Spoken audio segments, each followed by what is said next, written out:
লক্ষ লক্ষ লোক আজকে এখানে হাজির হয়েছে। পথে ঢেউয়ের মতো লোক আসছে। সারা বাংলাদেশ জুড়ে কোটি কোটি মানুষ আজকে এই মুহূর্তের জন্য অপেক্ষা করছে। তারা তাকিয়ে আছে হাদির কথা শোনার জন্য। আজকে বিদেশে যারা আছে বাংলাদেশি, এই মুহূর্তে তারাও হাদির কথা জানতে চায়। প্রিয় ওসমান হাদি, তোমাকে আমরা বিদায় দিতে আসি নাই এখানে। তুমি আমাদের বুকের ভেতরে আছো এবং চিরদিন বাংলাদেশ যতদিন আছে তুমি সকল বাংলাদেশির বুকের মধ্যে থাকবে। এটা কেউ সরাতে পারবে না।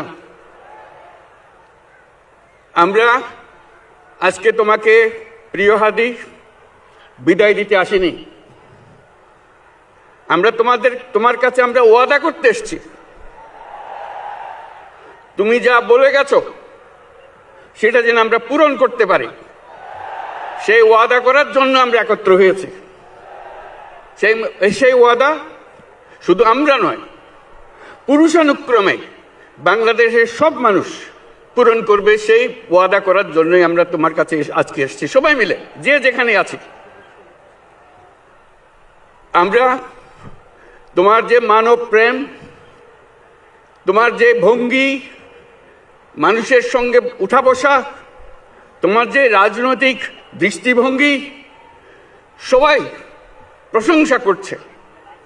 সেটা আমরা মনে প্রাণে গ্রহণ করছি, যে এটা যেন আমাদের মনে সব সময় জাগ্রত থাকে, আমরা সেটা অনুসরণ করতে পারি।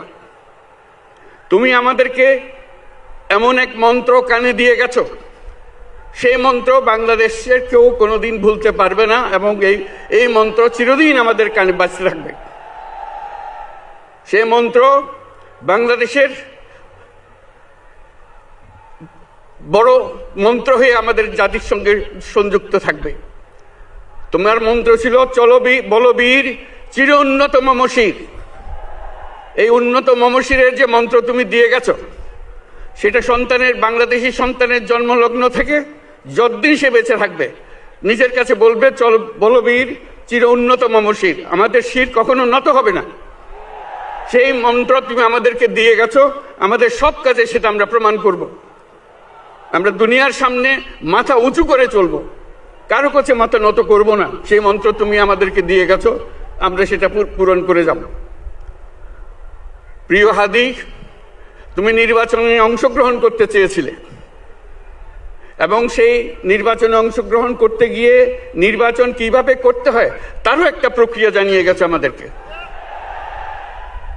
সেই প্রক্রিয়া যেন আমরা সবাই মিলে গ্রহণ করি, যে কিভাবে প্রচারণা কার্য চালাতে হয়, কিভাবে মানুষের কাছে যেতে হয়, কিভাবে মানুষকে কষ্ট না দিয়ে তার বক্তব্য প্রকাশ করতে হয়, কিভাবে বিনীতভাবে মানুষের কাছে আসতে হয়, সবকিছু তুমি শিক্ষা দিয়ে গেছো।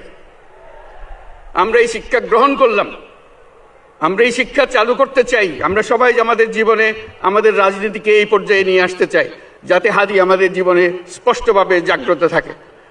হাদি, তুমি হারিয়ে যাবে না, তুমি কোনোদিন কেউ তোমাকে ভুলতে পারবে না। তুমি যুগ যুগ ধরে আমাদের সঙ্গে থাকবে, আমাদেরকে তোমার মন্ত্র পুনঃ পুনঃ মনে করিয়ে দেবে, আমরা তোমাকে মনে করিয়ে দেব চলো বীর উন্নত মমশির। আমরা সেই মন্ত্র নিয়ে আজকে সামনের পথে এগিয়ে যাব।